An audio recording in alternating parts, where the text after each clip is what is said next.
चलिए साथियों, नमस्कार। मैं हूं आपका राजपूत सर। लेकर हम आए हैं परीक्षा अध्ययन का चैप्टर 2, एक चर वाले रेखीय समीकरण।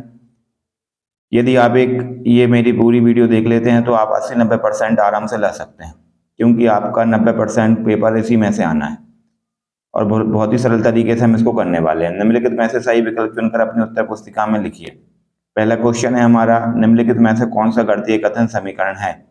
तो देखिए बच्चों, मैं आपको बता देता हूँ, जिसमें चर और अचर राशियां साथ में जुड़ी हो, या उनके बीच में अंतर हो रहा हो, घटाना हो रहा हो, बराबर के बाद में कोई संख्या हो, संख्या नहीं भी हो तो जीरो हो, इस तरीके के समीकरण हमारे गणितीय कथन कहलाते हैं, गणितीय कथन समीकरण कहलाते हैं। तो 15 बराबर 5 प्लस 2x, ये एक हमारा गणितीय समीकरण है। हम देखेंगे क्या दूसरा भी है, तो दूसरा बिल्कुल नहीं है, क्योंकि इसमें चर राशि नहीं है ना। सभी अचर राशियां, सभी गणितीय संख्या हैं, कोई भी एक्स वाई जेड नहीं है, इसलिए ये समीकरण नहीं होगा। ये भी नहीं होगा, ये भी नहीं होगा। तो हमारा सही उत्तर कौन सा हो जाएगा? पहला वाला। चलिए तो हम दूसरे पे चलते हैं। 3x माइनस 5 बराबर -2 में x का मान ज्ञात करना है। तो हम क्या करते हैं, x का मान ज्ञात करने के लिए सबसे पहले जिसमें x नहीं रहता उसको हम इस तरफ ले आते हैं, 5 को इस तरफ लेके आएंगे। चलिए मैं इसको आपको करके बताता हूँ किस तरीके से अपन इसको कर सकते हैं। आपका क्वेश्चन लिखा हुआ है 3x माइनस 5 इक्वल टू कितना? माइनस में 2। इस तरीके के सवाल को हम किस तरीके से कर सकते हैं कि सबसे पहले हम एक्स वालों को इस तरफ बचाते हैं, बिना एक्स वालों को इस तरफ लेके आते हैं। 5 को इस तरफ लेकर आएंगे तो प्लस का हो जाएगा, 3x का 3x। अब ये माइनस का है, ये प्लस का है, और जब दोनों अलग अलग चिन्हों की संख्या रहती है तो उनके बीच में हमेशा घटाना होता है, माइनस होता है। 5 में से 2 जाएगा, बचेगा 3। अब क्या करेंगे, हम दोनों तरफ इसमें जो भी इसके साथ गुणांक में रहता है उन दोनों, उसी का हम दोनों तरफ भाग कर देते हैं। दोनों तरफ कितने का भाग कर दिया? 3 का। 3 से 3 कट गया। x बराबर कितना आ जाएगा हमारे पास? 1। तो हमारा सही उत्तर क्या हो जाएगा बच्चों? हमारा सही उत्तर हो जाएगा 1, है ना। इस तरीके से हम, हमारा सही उत्तर क्या हो जाएगा? 1। इस तरीके से हम इनको कर सकते हैं। ठीक है, अब हमारे पास तीसरा क्वेश्चन क्या है? समीकरण ax प्लस बी बराबर 0 में x का मान ज्ञात कीजिए। समीकरण ax प्लस बी बराबर 0 में x का मान ज्ञात कीजिए। इसको भी सेम हम इसी तरीके से करेंगे। किस तरीके से कर सकते हैं? चलिए हम इसको भी करके देखते हैं।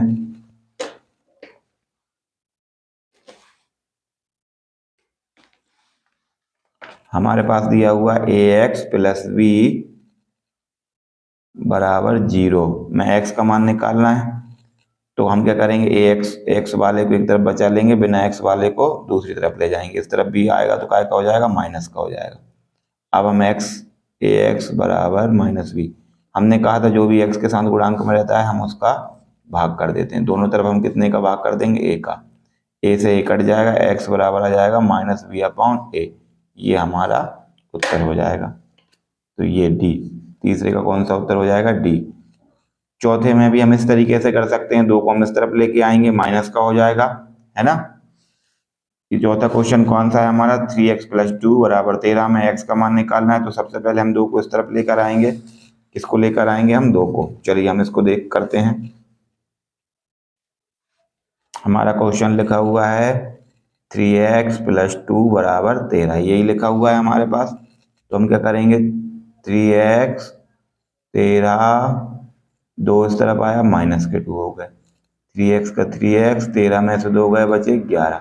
अब 3 के साथ गुणांक में 3 है, x के साथ गुणांक में 3 है, तो हम दोनों तरफ 3 का भाग दे देंगे। 3 से 3 कट जाएगा, x बराबर आ जाएगा हमारे पास 11/3। ये हमारा उत्तर हो जाएगा। उत्तर क्या हो जाएगा हमारा? डी वाला, 11 का। ठीक है, चौथे सवाल का डी, x बराबर 11/3 हमारा उत्तर हो जाएगा। पांचवे में भी सेम हमको इसी तरीके से करना है। पांचवे में क्या करेंगे हम? पांचवे में हम करेंगे 2x माइनस 3 बराबर कितना? 7।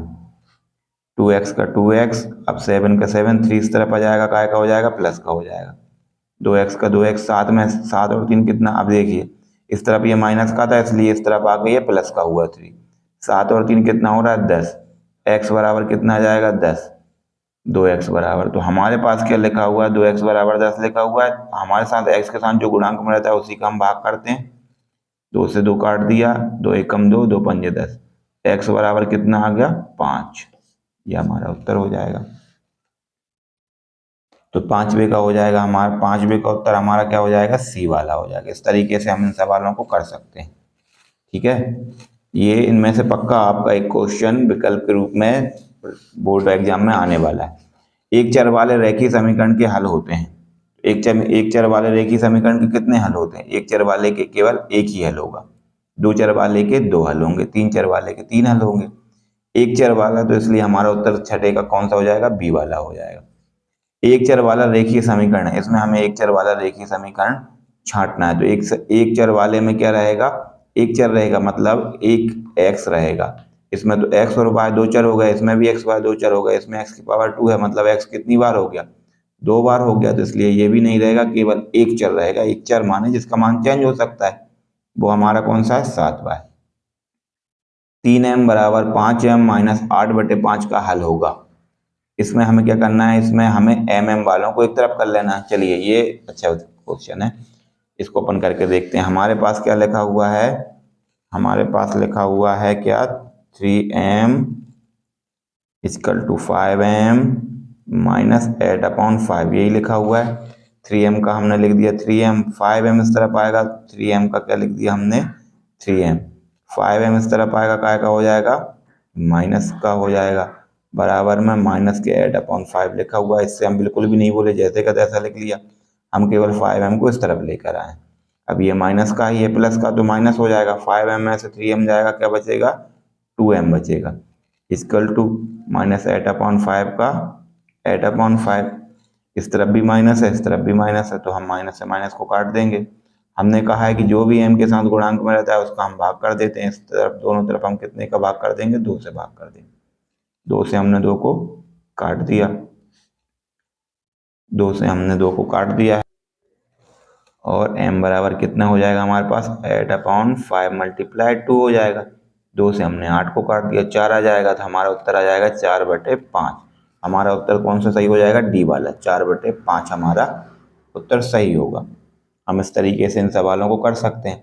अगला क्वेश्चन क्या है हमारे पास, अगला क्वेश्चन है, दो संख्याओं का योग 16/7 है। यदि एक संख्या 11/7 है तो दूसरी संख्या कौन सी होगी। जब भी आपके पास इस तरीके से सवाल आए तो और आपको योग दिया हो और उनमें से कोई एक संख्या दी हो, तो आप हमेशा उस योग में से उस पहली संख्या को क्या करेंगे, माइनस करेंगे, उसको आप घटा देंगे।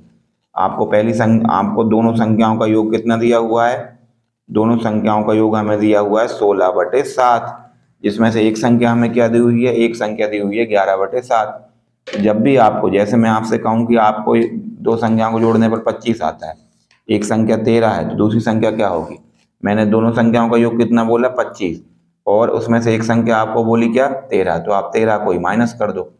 5 में से 3 जाएगा, क्या बचेगा, 2 बचेगा, 2 में से 1 जाएगा, क्या बचेगा, 12, है ना। तो हमें एक संख्या 13 मिली थी, दूसरी कितनी मिली, 12, दोनों का योग हम देख लेते हैं, 25 ही होता है।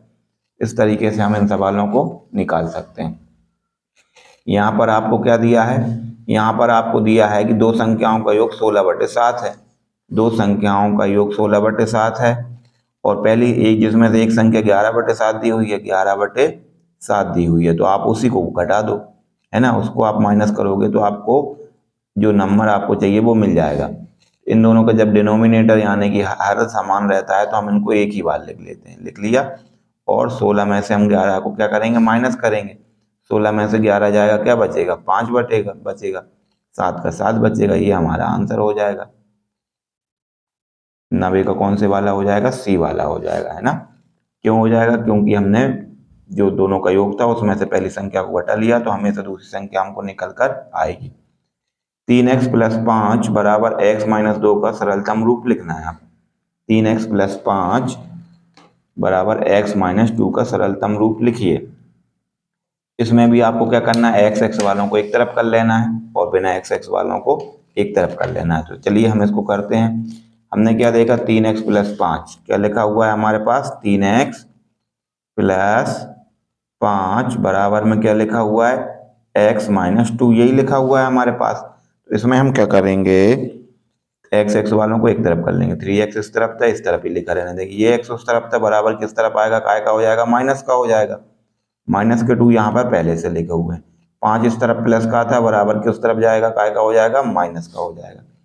3x में से 1x जाएगा, क्या बचेगा, 2x बचेगा। और 2 और 5 दोनों माइनस के हैं तो क्या हो जाएगा, जुड़ जाएंगे, है ना। लेकिन चिन्ह काय का आएगा, माइनस, क्योंकि दोनों ही माइनस के हैं और दोनों ही जिस चीज की संख्या रहती है उसी का चिन्ह आता है। प्लस के रहेंगे दोनों, प्लस का आएगा, माइनस के रहेंगे माइनस का आएगा, क्योंकि दोनों जिस पार्टी के आदमी हैं उसी के तो झंडे रखेंगे। दोनों एक ही पार्टी के हैं तो एक ही पार्टी का झंडा रखे हुए हैं। 5 और 2 कितना हो जाएगा, 7। हमने कहा है जो एक्स का गुणांक रहता है उसी का हम भाग कर देते हैं। दोनों तरफ कितने का भाग कर देंगे, 2 का। 2 से 2 कट जाएगा, एक्स बराबर कितना आ जाएगा, -7/2। ये हमारा उत्तर हो जाएगा।